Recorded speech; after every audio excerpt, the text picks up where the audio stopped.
it clicked for a while with those guys. What'd you think when you watched the film, and do you try that again, maybe? Yeah, I wish those guys didn't get tired and run out of gas. Eventually I had to put some subs in there, and unfortunately, I felt like to start the game, we did a pretty good job defending UVA. We started out 7-0. We track what we call kills, and we get a couple kills in that first war, and unfortunately, we aren't able to get any more kills after that point. And but nonetheless, I thought that those guys did a really good job getting us off to a good start. Obviously, right now they're playing for more than anybody else in regards to being seniors, and this potentially being their last game. So I intend on going with that lineup on tomorrow and seeing if those guys can get us off to another good start. Mike, Jared talked a little bit about some of the motivational tactics you guys have used since the end of that game and heading into the ACC tournament. Like everyone's 0-0, crazier things have happened. How have the guys sort of responded to that message? Yesterday was just a mental day. So we just watched some film on Georgia Tech and walked through a couple of things that we want to do to attack their zone and their man-to-man, and nothing out of the ordinary.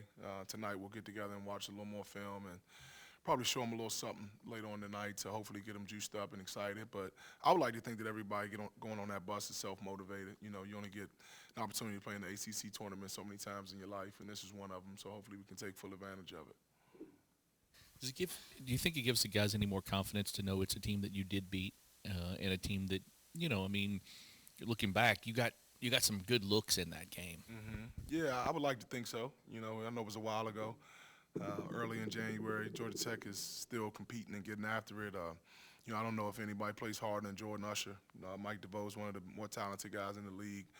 But I would like to think, knowing that we went in there and we beat those guys and we played a good game, a complete game, a lot of guys contributed, encourages us and gives us a boost, knowing that we can go in there and beat them on Tuesday night if we play the game the right way.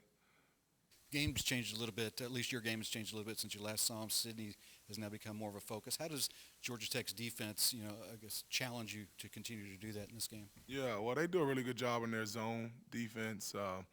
They fly around. Guys are frenetic and play with hands and get a lot of deflections. It allows them to get out in transition and get some easy baskets. And we have to find a way to attack that zone, get Sid involved nonetheless, get the ball in the paint, open up some open threes for our shooters and get on the offensive glass. And, we have to play efficient on offense, regardless of whether they're in man or zone. They like to fluctuate back and forth. That's presented some problems for a lot of teams. Hopefully that's not the case with us, and we'll be able to flow whether they're in man or zone and attack it the way that we need to attack it. Yeah, Mike Boweek had a good game last time out against Georgia Tech. Is there something about that matchup that helps him out for this one against them? Um, I don't know that it's a matchup, because again they play so much zone. They play a little more zone than they do man. Actually, a lot more. It depends on the game, but a lot of times they play more zone than man. So it's not necessarily matched up with a guy. The kid Howard is a good player, big kid, big body.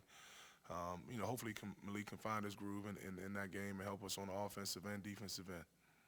What's the status of Jalen Withers? Right now, not too sure if Jalen will be able to go. We'll have to see. He's still nursing that knee, that bone bruise. He had a pretty significant, play there where he actually damaged his ankle a little bit, hurt his ankle a little bit, and his knee. So it'll be tough to see if he goes tomorrow. But hold out hope and see what Devontae can work up.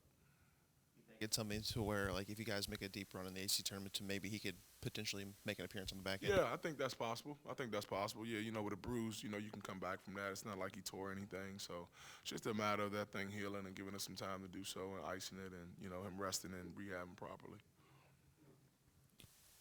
I know coaches use the 0-0 as motivation, but it does happen, doesn't it? I mean, we've seen it recently. How do you kind of get that over to your guys that anything is possible? Yeah, I just feel like this time of year is always like magical, right? Somebody always wins a game or wins a tournament that nobody predicted that they would win. You go back to last year with Georgetown and Oregon State, essentially knocking us out. I think if they don't win it, we get in. But I just told our guys that at some point, those guys, Georgetown and Oregon State, both going into their conference tournament, they had to look at each other and say, you know what, we can get this thing. Like, if we play our game, if we play together, if we compete and get after the way that we know we can get it. And I'm sure that started before they got on the bus. I'm positive that it only escalated after they got that first win. And now you're confident, and now you're feeling good about yourself, and you're making some shots. And so it's absolutely possible. But you can't win the tournament unless you win on Tuesday night. So we want to focus on one at a time. Mike, the offense going a little bit more through Sydney and playing down low, is that more suited for tournament ball where you got to turn around quick and face guys every day? Yeah, well, Sid's been playing well. You know, the last 3 games, he's been putting the ball in the hole. You know, he's dynamic post presence in terms of his ability to score around the rim. He's really efficient down there. You know, he doesn't miss a ton. You know, he's gotten himself in a really good shape, and he's allowed us to have somebody we can play through in the half court. We haven't had that luxury throughout the majority of the season. And so on a quick turnaround, like you said, you know, the game plan is going to pretty much stay the same offensively. It's going to try to get, you know, we're going to try to get the ball inside to both Sid and Malik. And, you know, when those guys can't get it inside, we'll play out of a ball screen and see if some guys can attack the paint, get in the lane. Even before then, we want to get out in transition.